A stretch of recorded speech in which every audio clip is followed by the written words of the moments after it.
পৃথিবী শেষ কথা নয়, মৃত্যু অবধারিত, মরা লাগবে না।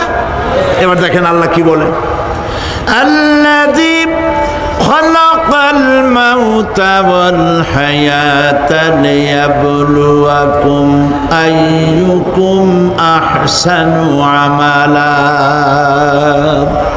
আল্লাহ পাক বলছেন, আমি মৃত্যু আর জীবন সৃষ্টি করেছি।